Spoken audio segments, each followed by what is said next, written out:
mense? Is daar nog mense daar buite soos ek? Ek kan nie 'n fucking resep volg nie. Ek gooi alles in 'n pot en ek hoop dit is lekker. Ja, weet eers of alles so werk nie. Soms is dit lekker, soms is dit nie. Hoekom kan ek nie net 'n resep volg nie?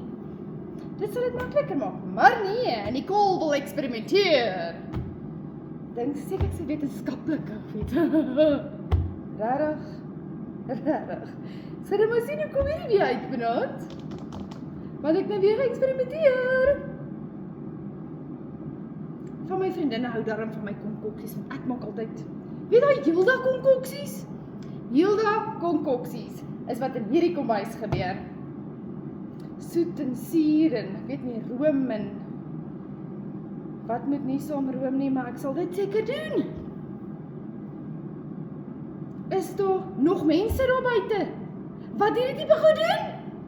Hoekom doen ons dit?